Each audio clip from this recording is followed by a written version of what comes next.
Nobody likes the feeling we are forsaken.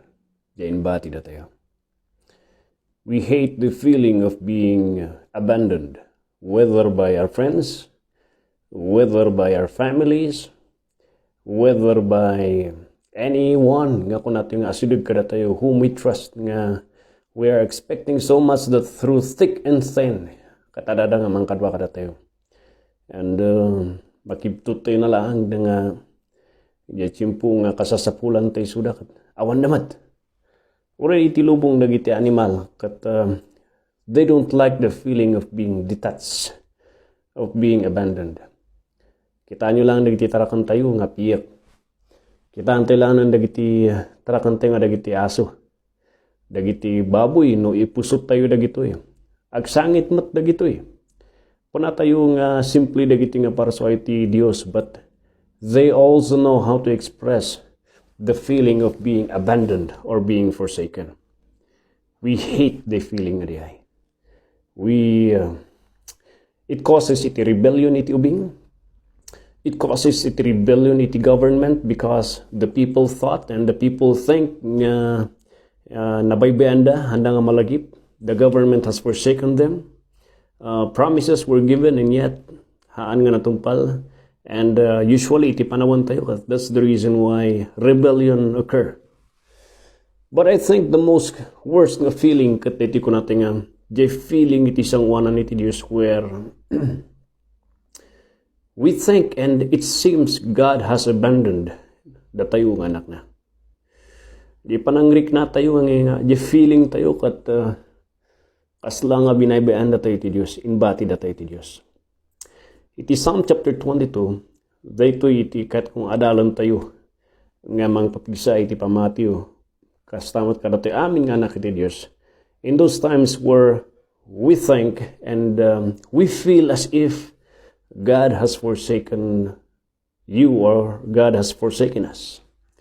Dayto chapter iti Psalm 22 kat it is the time when David feels and David felt nga ni Apo Diyos nga nangyab kanya na kanang plano kanya nang agbaling nga arikat he had forsaken him. Ada iti account iti life ni David where maybe that iti sitwasyon na apay nga naisurat dito eh. Some scholars iti Bible would think nga these are written in the time nga ni King Saul kat ihahunt na an anupan ni King Saul ni David, and it was also written kunada and probably ijay tiyempo nga aglamlamang matlaang ni David, ijay disyerto, thinking and contemplating nga ni, di anak na kat in-impeach na isuna, dinithrone na isuna, and thinking at that moment in time nga nalpasan iti tiyempo na. And looking at the scenario that it seems evil has prevailed, nagbaligi iti kinadakos and thinking God had forsaken his man. To be honest, it is ang iti Diyos.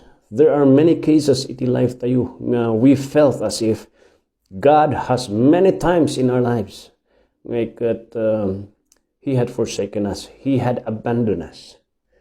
It feels yako na tayo nga nadagsan. We are disappointed. Nagudgud itirik na. Hante makaturog ijay, agsangit tayo lang. Hante makati rumor, and the only thing that we can do is just pour out our complaints nga apay apo nga kaslabi na anak adu dagiti kate nga mapasamak, and it seems God is not answering our prayers. And here is the situation iti tiyempo ni David, and iti verse 1 and verse 2 kan verse 3, may this help us. Iti series iti Psalm 22. May it help us nga amo tayo nga sanguon iti biyag nga the tiyempo nga as if God had abandoned His people. What should we do? Anya ti dapat nga ramidan tayo. And just like David, what did David do? I see four very important principle nga maadal tayo dito Psalm chapter 22. Kunana dito verse 1, my God, why hast thou forsaken me? Why are you so far from helping me? and from the words of my roaring. The same question no kitkitaan tayo. This is the very words that came out itingiwat ni Kristo Jesus when he was dying in the cross de Calvario. Adodagiti scholars, they would say nga they took at Messianic Psalm. It is a psalm that has been written nga iladawan na iti mapasamak iti Messiah. And at this moment in time, hanga amo ni David iti sitwasyon na that later on iti panagbiag di Messiah nga ni Kristo Jesus, he would also use the same words nga ibaga na ti sangwanan ni Diyos sa mga gapus iti basol nga binaklay na di cross de Calvario. He also felt the same thing nga narikna na nga na isuna iti Diyos. And that was the worst kind of feeling nga rinik na ni Kristo Jesus when he became man, the God who became incarnated man, na ikanti karne through human flesh. And he felt the separation kapus na binaklay na tibaso. Kunana, my God, why hast thou forsaken me? When God seemed to abandon you, one of the things nga maadal tayo kini David is this. He cling to the sovereign Godship of God. Tinalak na iti kina Diyos ni Apo Diyos. He never wavered.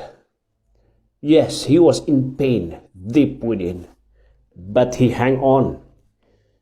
Pinatputan na iti kina Diyos ni Apo Diyos. He said, my God, Apo Diyos, with an intense pain iti heart na. Apay nga Apo Diyos, kaslay batinak. Apay nga batinak. That is one thing I appreciate ni David. He never ran away iti dadumang nga didisan, but he ran directly to God. And he cling, pinatpatana, iti kina Diyos ni Apo. May kadwa. He poured out his heart and disappointments and pains kini Apo Diyos. Kunana rito, why hast thou forsaken me? Why are you so far from helping me? And from the words of my roaring, agpukpukaw kaslak nga liyon, and you are not hearing me. I've been praying and I've been presenting kayo ti kasasaad ko, but you are not answering to my needs. Apay tulang kang kadi Apo Diyos. Apay nga anak ka nangdengan Apo Diyos. It is an expression of disappointment. Hangad akos nga agbalingaan iti sangwanan ti Diyos. He honestly presented his pains and disappointments to God. He poured everything to Diyos. He understand that the best nga person matla nga makaawat kanya na kat isu di Diyos nga nangisalakan na ngaramit kanya na nang salbar kanya na iti many times ti life na. And at this moment in time, the same nga Diyos tinabatbati nga pagtalkan. And he said, Lord, are you punishing me? Apay adati basol kadi nga adayo ka ti sangwanak. Apo Diyos apay nga nagadayo ka. Apay nga nakanagdangan. Nagtalna ka. Makapatulang iti talap. Pangtalo kat kunana jay, oh my God, I cry in the daytime, but thou hearest not. And in the night season, and I'm not in silent. Pangtalo kat, when God seemed he has abandoned ni David, he persistently called unto him. He did that say, gusto na nga. Hanga nag-ukos si Suna iti sangwanan iti Diyos. Nga nag-ukos ngayon bati na iti Diyos. Nga kuna na nga, mahang ko na kayat. He poured out his heart. But he did not run away from God. He kept on presenting his pains day and in the nighttime. He still hope iti panang salwar iti Diyos. I think that iti pang last. But you are holy. O thou, O you that inhabitest the praise of Israel, you are holy. When God seemed he hath abandoned his man, he stand firm on his ground, and he hang on to God's holiness. Han nga pimana isuna iti kinasanto ti Dios. His hope iti faith na kat naiangkla, nailansa, naimartilyo, naipadsak iti kinasanto iti Dios. Nabanur da iti kinasanto iti Dios. Ta kahit nangasawan awan ti kamalina. Kahit nangasawan ada iti panggap iti Dios kat iti sitwasyon na de amunang ada ti panggap iti Apo hanga nagkamali ti Dios no apay nga kasla hanga sumumsumbat isuna ada iti rasuna no apay nga kasla awan ti presensya na ada iti rasuna no apay nga kasla. And for that reason, Lord, iti kinataltal nam agreklamo ako una yan ipukbukbuk ko iti reklamo kanya na magtalagak nga Apo ada iti planom kanya no apay nga natalnaka. When God seemed He had abandoned you, these are the things nga mabalinting nga dalan. You cling on to God's Godship. Tikina Diyos. You pour out your heart and disappointments with Diyos.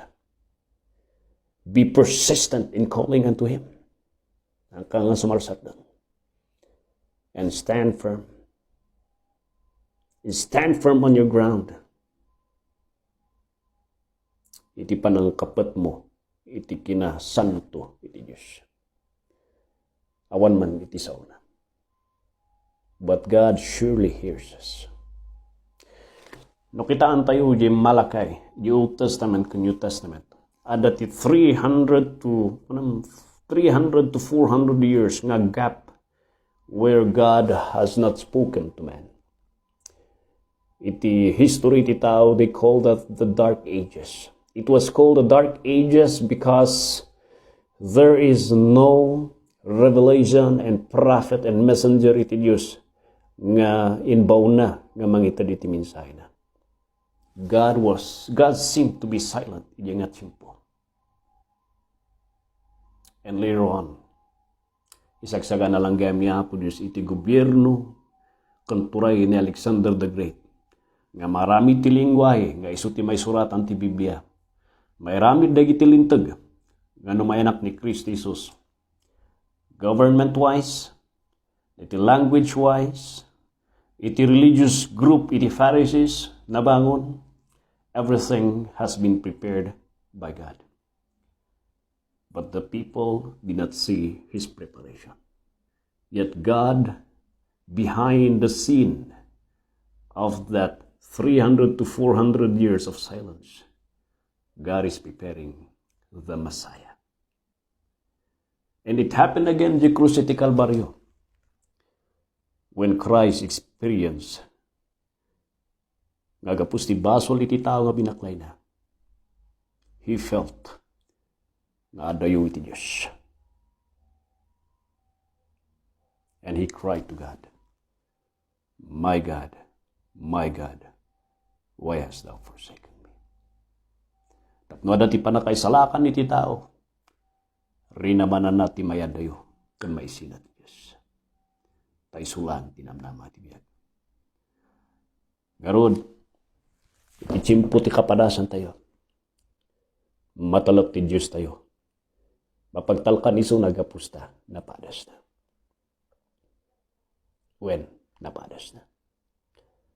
Napadas na ti maibati, kan maisina iti Diyos. Kapsat. Hanggang may sa itibiyag. Pagpatam ti pamatim kini Kristo Jesus. Ado na gini hati mawawatan itibiyag tayo. Madaiba kanyam. Hanggang alpas iti Diyos nagtatrabaho itibiyag tayo. When God seemed that He has abandoned you, don't you ever believe that great lie. He has not abandoned, and He will never abandon His children. God bless.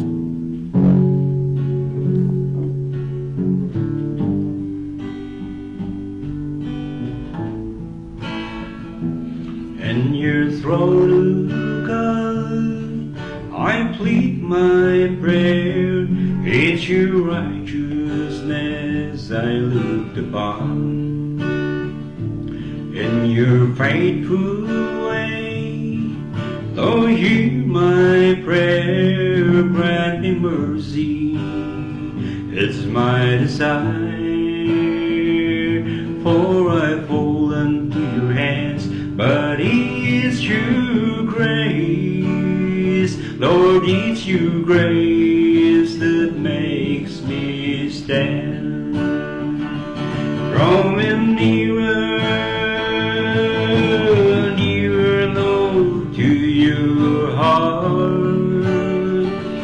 Hear my cry, I pour it all to you.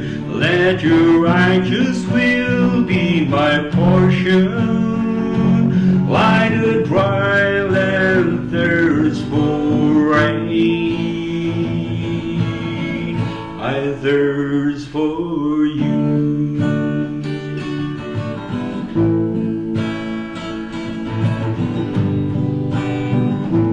Lord, I lift up my hands, hope you hear my prayer, as I thank you for what you've done. Your words to ponder tells me of how great you are, leads me to trust your unfailing love. Show me where you are, teach me to do your will, teach me your way, as I walk close to you. Draw me nearer, nearer, Lord, to your heart. Hear my cry, Lord, I pour it all to you. Let your righteous will be my portion, like a dry land thirsts for rain. I thirst for you.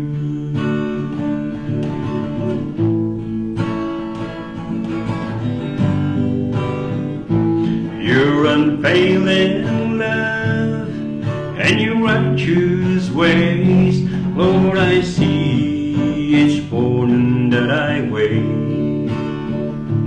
May your spirit set my stead on solid ground, ever trusting in your grace.